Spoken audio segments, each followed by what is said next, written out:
Acho que a China enfrenta um grande problema. Começou a balançar. E aquele trunfo das terras raras, que lhe dava controle da indústria mundial, talvez possa ser perdido. O Japão perfurou lama com terras raras a 5.700 metros de profundidade no mar. Vamos falar sobre isso agora. Recentemente, publiquei meu primeiro livro, que também é meu produto oficial. Está à venda na Kyobo Bookstore e em livrarias próximas. Então, se tiverem oportunidade, por favor, deem uma olhada. Peço esse favor a vocês.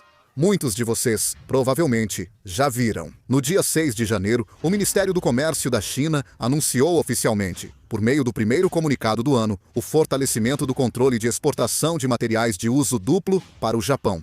O ponto principal é que vão restringir completamente a exportação para o Japão de materiais que possam ter uso militar. E a medida entrou em vigor imediatamente após o anúncio. Materiais de uso duplo abrangem itens ligados à manufatura avançada, como terras raras, materiais estratégicos, semicondutores, drones e motores de aeronaves. Destaca-se a importância das terras raras. A China responde por mais de 90% do processamento global de terras raras. Além disso, essa medida não se limita apenas às terras raras, mas também inclui minerais estratégicos como cobalto, tungstênio, galho, germânio e grafite. Esses minerais são materiais essenciais e indispensáveis na estrutura industrial do Japão. O tungstênio é essencial em tanques, caças e semicondutores. Galho e germânio são usados em painéis solares e lasers. O grafite domina a indústria de baterias. Com o fornecimento desses recursos sendo interrompido ao mesmo tempo, prevê-se que o Japão inevitavelmente sofra um impacto significativo em toda a sua economia e nas indústrias de alta tecnologia. Por isso, o Japão agora está em uma situação de emergência. Isso porque, se a China restringir imediatamente a exportação de terras raras e até mesmo os estoques dessas matérias-primas se esgotarem, a economia japonesa pode ser abalada. Por isso, o Japão rapidamente iniciou um projeto para se tornar independente das terras raras chinesas. O navio GQ, da Agência Japonesa de Pesquisa e Desenvolvimento Marinho, iniciou preparativos para extrair terras raras marinhas em Minami-Torishima, no arquipélago de Ogasawara, pelo programa CIP. De acordo com a equipe de pesquisa da Universidade de Tóquio, já foi revelado por meio de estudos que existem pelo menos 16 milhões de toneladas de terras raras em Minami-Torishima. Com essa quantidade, o Japão se tornaria o terceiro país com mais terras raras do mundo. Considerando que o consumo anual de terras raras do Japão é de cerca de 20 mil toneladas, essa quantidade seria suficiente para 800 anos. Por isso, o Japão apostou nesse local e iniciou a extração de terras raras. A Organização Japonesa de Pesquisa e Desenvolvimento Marinho operou equipamentos de mineração a 5.700 metros de profundidade e extraiu amostras de lama do fundo do mar, sendo a primeira coleta de sedimentos nessa profundidade no mundo. Eles aplicaram um método baseado em técnicas de perfuração de petróleo e gás no fundo do mar, obtendo sucesso na extração experimental. O governo japonês decidiu começar em fevereiro de 2027, perto de Minami-Torishima, a extração de até 350 toneladas diárias de lama. Até março de 2028, deve concluir um relatório sobre a viabilidade comercial e custos de mineração. A Organização Japonesa de Pesquisa e Desenvolvimento Marinho afirmou que a escala pode ser desenvolvida industrialmente. O Japão acelera a obtenção de terras raras nacionais não só por motivos econômicos, mas também por segurança econômica. As terras raras são essenciais para indústrias do futuro, como veículos elétricos, semicondutores, defesa e energias renováveis. Como toda a indústria pode ser afetada se o fornecimento parar, o governo japonês vê as terras raras como recurso estratégico, não só de mercado. A China produzir cerca de 70% das terras raras do mundo é considerada uma vulnerabilidade estrutural para o Japão. Nessa situação, após o primeiro-ministro Katsu Sana mencionar a possibilidade de intervenção militar em caso de emergência em Taiwan, a China reagiu fortemente e, em seguida, impôs restrições à exportação de terras raras direcionadas ao Japão, o que serviu como um grande alerta para o governo japonês. O fato de que uma única declaração diplomática pode levar imediatamente ao corte do fornecimento de recursos essenciais fez com que a questão das terras raras passasse a ser vista não apenas como um problema econômico, mas também como uma ameaça à segurança. Ficou claro que o destino vital da indústria pode ser determinado por fatores externos. Experiências semelhantes já ocorreram no passado. No início dos anos 2010, a China limitou a exportação de terras raras, impactando o mercado global. Outros países tentaram reduzir a dependência chinesa, mas pouco mudou. Isso aconteceu porque a participação da China na produção de terras raras era simplesmente esmagadora. Em 2008, a dependência da China era de cerca de 85%, e em 2020 ainda era de 58%.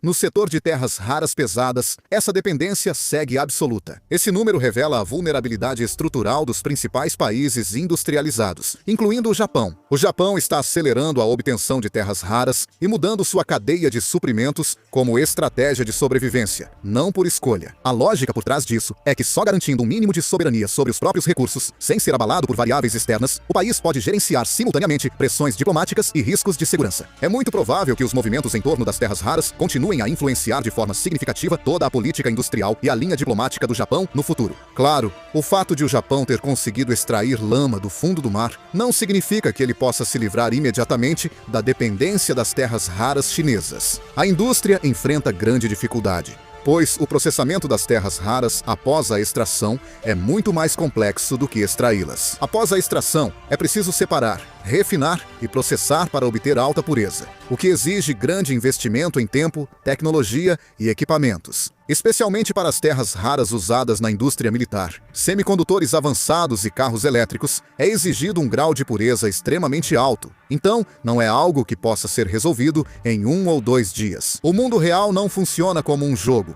onde basta apertar um botão para que as instalações de produção fiquem prontas. Por isso, para o Japão, é inevitável que leve bastante tempo para acumular tecnologia e construir a infraestrutura necessária. Por isso, é provável que a China siga usando as terras raras como pressão a curto prazo.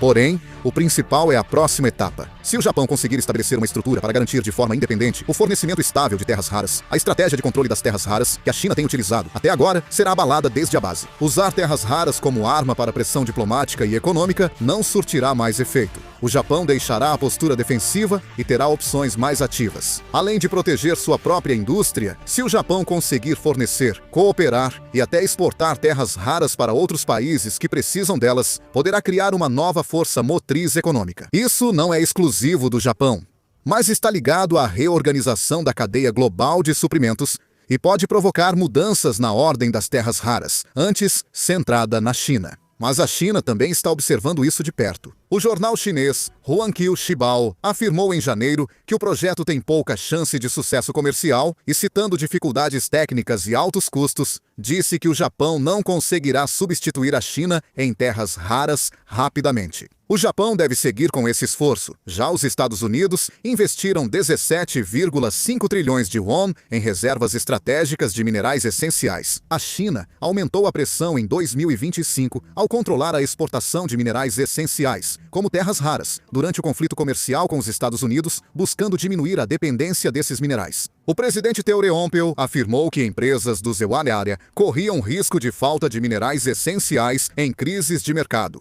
Agora, lançamos o Projeto Volt para proteger empresas e trabalhadores americanos de prejuízos em situações de escassez. Ele acrescentou que, embora o problema tenha sido resolvido, não queremos passar novamente pelo que aconteceu há 1 ano e enfatizou esse ponto. O governo Teoreompel busca enfraquecer a negociação da China e reforçar o controle do Zewaresicaro nas cadeias de suprimentos. O investimento de 17,5 trilhões de won em minerais essenciais faz parte disso. Da mesma forma, a Coreia também está procurando terras raras no Pacífico. Em 15 de janeiro, o Instituto Coreano de Geociências e Recursos usa o navio Secheondan 33 para buscar terras raras em águas internacionais do Pacífico Ocidental, a 5.800 metros de profundidade. A boa notícia é que foi confirmada a presença de terras raras em alta concentração, e os recursos em águas internacionais são designados como patrimônio comum da humanidade, geridos pela Autoridade Internacional dos Fundos Marinhos. A obtenção antecipada de dados garante exclusividade na exploração.